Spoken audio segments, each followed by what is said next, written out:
Morning everyone, I'm really delighted to be able to greet you in this way this morning and really pleased to have this opportunity.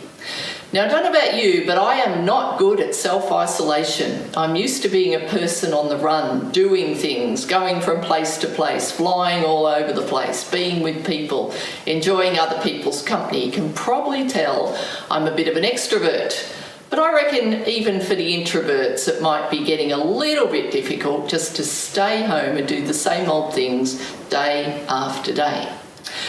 I think one of the things this has forced me to, though, is to think about my priorities. What really matters in this time? There's probably different ways to consider doing things, different ways of doing things with our family and our friends. How does that all play out? I know for my dad at the moment that the things that he really loves have kind of gone from his life. He goes to see my mum, who's in a dementia ward every time. He can't do that now, she's in lockdown. He goes to the same coffee shop every morning. Can't do that now. He loves to watch that Collingwood Football Club, and with no footy on, there's nothing really to watch on TV.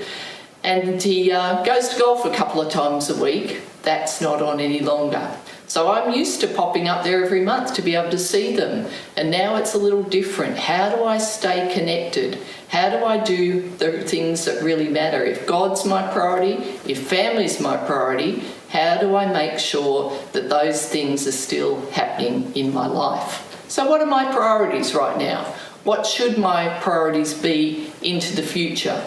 Is God saying something about shaping our future so that we can never be the same again, so that we do live differently?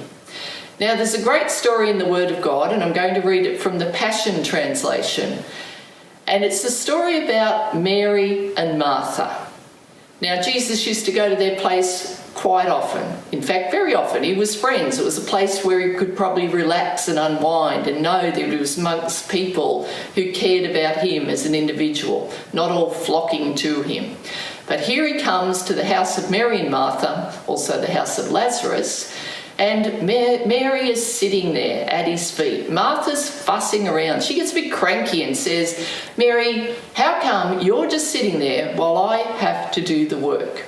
And then in the Passion Translation it says this: "Mary has discovered the one thing most important by choosing to sit at my feet. She is undistracted, and I won't take this privilege from her." So in all of the things that they normally did, Mary makes a choice to sit down at Jesus' feet and listen to what he has to say. Now, Martha's not in trouble here. This is quite normal for a Jewish girl or a Jewish woman. Her job was really to look after the house, to look after the children. It was the man's place to be taught the Torah, to be taught the law. And so they would normally be the people sitting at Jesus' feet. But Jesus is pretty countercultural, and he says, no, there's a place for everyone at my feet. And the choice you need to make right now is to come and sit, to come and listen, to come and hear what I want to say to you. The best way, the most important way right then was for Martha to listen. And to her credit, she did. A real changing of priorities in her life. And I wonder at this time, is it a time when God is saying to us, stop, I want to reset your priorities. I want to reset the priorities of the world. I want to reset the priorities of the church. I want to reset your priorities. And I guess the choice we have to make is, am I prepared to do that? Am I prepared to listen to him? Am I prepared to choose the better way to do what he asks? So it is a choice, isn't it? Mary chose to sit. Martha chose to serve until she learned the better way to sit at Jesus' feet, then to go and serve. Let's go to another story. And it's the story of a girl who came to Jesus and did something that nobody expected. There's the smell of the feast, the smile of Jesus, the scent of the perfume that's filling the room. The men are sitting there, and then enters a woman. Again, a woman. And the woman comes and she pours perfume over Jesus' head. In a global crisis, questions come, don't they? What are my priorities? Filled schedule? Looking forward to the next thing I can do? Or is it a time to slow down? The certainties of life have been shaken. We can't even imagine that many people dying in a developed nation. We start to ask our own questions. When will I see my family again? Will I see my family again? What is it going to look like into the future? And in this story, Mary, another Mary, comes to a life-changing moment. It's really an epiphany for her. Her relationship with Jesus is much more important than forward planning or reputation or savings. Nothing matters more in this moment than worship. So she pours out the perfume, an act of extravagant love. So what's my choice at the moment? What's the one thing? Will I make time? Will I make time for prayer? Will I make time for worship? Will I make time for extravagant love? Will I make time for Jesus? So there's a choice. Then we have to work out what's the most important. Now, salvos, we've been taught for a long time, it's heart to God and it's hand to man. Now, sometimes that gets a little bit out of whack, doesn't it? We love to serve, we love to get out there, we love to do. But what about the heart to God? Am I willing to spend time with Him? Is He the one thing? Is He the priority? And sometimes we say, well, you know what? Right now we're going to focus on spiritual renewal. And then we don't get out to serve. And sometimes it's we're going to focus on serve and we don't get out to love Him. I think one of the things that Jesus wants us to recognise in this time is, what is He saying to me? And what am I going to do about it? Read the Gospels again and again and again in these days and see what Jesus said. And ask Him, what are you saying to me? What do you want me to do about it? If we read about the greatest commandment, love the Lord your God with all your heart and soul and mind.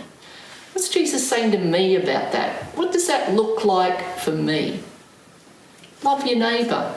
Well, we've seen some beautiful acts of kindness during these days. What is He saying to me? What does He want me to do about that? As yourself. Am I loving myself? Am I looking after myself? What does that mean for me? What is Jesus saying? What does He want me to do? What about the story of the Good Samaritan? We know so many people passed Him by, just left Him there, and then the most unlikely person came. Not only did He patch up his wounds, but He took him to the place where he'd be looked after, and he chose to keep on paying. Changed his life.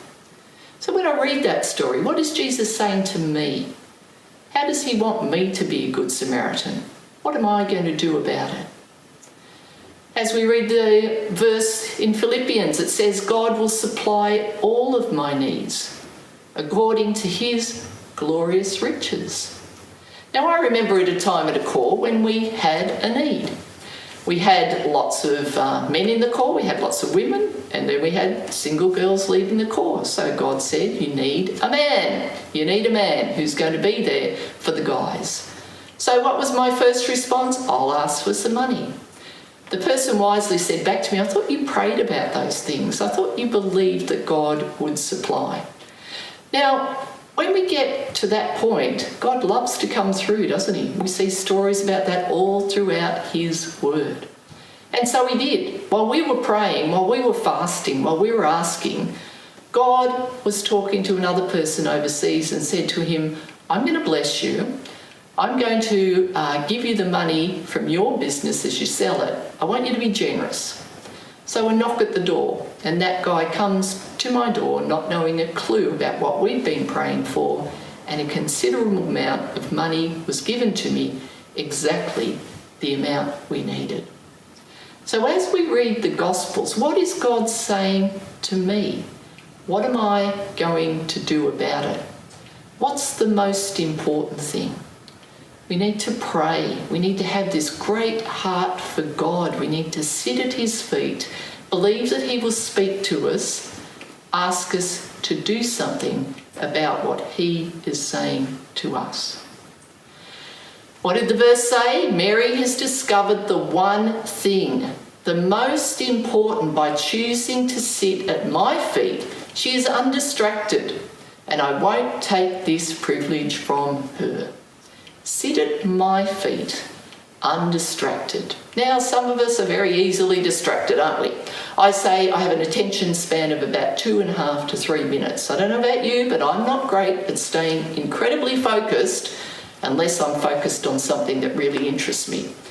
Now, I hear some of you love to listen to podcasts. You listen to the same people over and over again because you kind of love to sit at their feet and listen to them. Wonder how Mary felt when she sat at Jesus' feet. Oh, wow. Here's a man who wants to listen to me. Here's a man who wants to teach me. Just this Jewish girl, she'd be doing the housework, looking after the kids, and yet he says, come sit at my feet, Mary. You're making a great choice. Perhaps in wonder, like a little kid who sits at the feet of their mum or dad or the grandparents when they're reading them a story. And Mary gets to sit at his feet. Now that can look different for all of us because we're so different in personality. Some of you are intellectual, some of you are relational, some of you are serving, some of you when you worship, you connect with God. Some of us are activists, some of us are contemplatives, some of us see God in creation. But where and how will you sit at his feet to hear from him, to experience him, to show that extravagant love to him? We need to give our best time to him. We need to sit at his feet with him to hear from him. In the midst of this pandemic and in the midst of a time of reset, one thing is necessary, that I would sit at your feet, that I would love you extravagantly, that I would hear from you, that I would listen to you, knowing that the Spirit of God is with me.